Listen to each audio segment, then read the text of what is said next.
পুরো ঈদটাই পার হয়ে গেল, তবু কোথাও ঘুরতে যাওয়া হলো না। আজকে ঘুরতে যাব, কালকে ঘুরতে যাব করতে করতে পুরো সময়টাই চলে গেল। আর এদিকে আমার বগুড়ার ফেরার সময়ও চলে আসলো।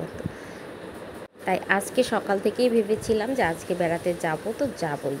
তো এই যে আমরা সবাই রেডি হয়েছি, রেডি হয়ে চলে যাচ্ছি বেড়াতে। আমি, আমার যা রাবথা এবং আমার যার ছেলে, আমরা 4 জন মিলেই চলে যাচ্ছি বেড়াতে। প্রথমে আমরা রিকশায় করে এসেছি, তারপর এসেছি আমরা সিএনজিতে করে, আর এখন যাচ্ছি আমরা ভ্যানে করে। তো ভ্যানে উঠে এটা হচ্ছে চারমাথা বাজার।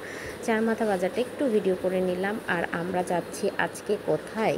তো আজকে আমরা যাচ্ছি বিলের ঘাট। বিলের ঘাট হচ্ছে একটা ঘোরার মতো জায়গা, ছোট্ট একটা বিল আছে, আর সেখানেই আমরা চলে আসছি আজকে ঘোরার জন্য।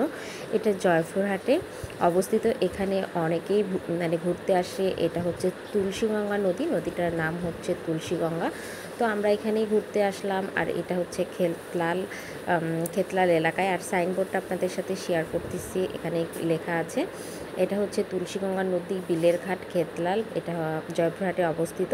তো এখানেই চলে আসছি, আমরা একটু ছবি উঠাবো আর একটু ভিডিও করব, সেই জন্যই আমরা চলে এসেছিলাম। আর এই যে আমার ভাসুরের ছেলে আর আমার মেয়ে, ওরা সামনে হেঁটে হেঁটে যাচ্ছে। আর এইটা হচ্ছে সেই বিলের ঘাট। সুন্দর একটা জায়গা, অনেক ফুরফুরে হাওয়া, অনেক সুন্দর একটা জায়গা, মানে ঘুরতে আসার মতো বা মন মানে বাতাস খাওয়ার জন্য আর মনের যত আবেগ আছে সেগুলো প্রকাশ করার মতো একটা জায়গা। এই যে খুবই সুন্দর চারদিকটা। আর এটা এত সুন্দর আগে ছিল না, এখন যেহেতু লোকজন সবসময় এখানে আসে, তাই এই জায়গাটা সবসময় ভিড় থাকে এবং জাঁকজমকপূর্ণ থাকে। আর আমরা আস্তে আস্তে অনেকটাই লেট করে ফেলেছিলাম, একদম সন্ধ্যা হয়ে গিয়েছিল, যার জন্য আমরা খুব তাড়াতাড়ি করে একটু ভিডিও করে নিলাম। অলরেডি মাগরিবের আজান হয়ে গেছে। আর একটু ছবি মানে ফটোশ্যুট করলাম আর কি, ছবি উঠালাম। তো এই যে ফাইনাল লুক আমার, আমি যেভাবে সেজেছিলাম আর কি যাওয়ার আগে, এই যে ফাইনাল। আর এইটা হচ্ছে সেই বিলের ঘাটে, যে দেখেন কত লোকজন এসেছে, এখানে বসার জায়গাও আছে অনেক সুন্দরভাবে। এই যে পাড় দিয়ে বসা যায়, বিভিন্ন মানে অনেক দূর পর্যন্ত হেঁটে যাওয়া যায়, এবং চারদিকে খোলা মাঠ আর মাঠ, অনেক সুন্দর একটা পরিবেশ, নিরিবিলি পরিবেশ। আর এই যে সুন্দর বসার জায়গা করে দিয়েছে ছাউনি সহ, এখানে অনেকগুলো বসার জায়গা আছে এরকম।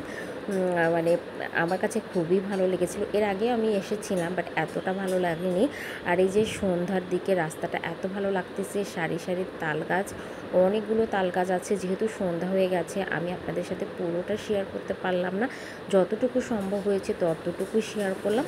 তো সবাই ভালো থাকবেন, সুস্থ থাকবেন, বিদায় নিচ্ছি, আল্লাহ হাফেজ, টাটা।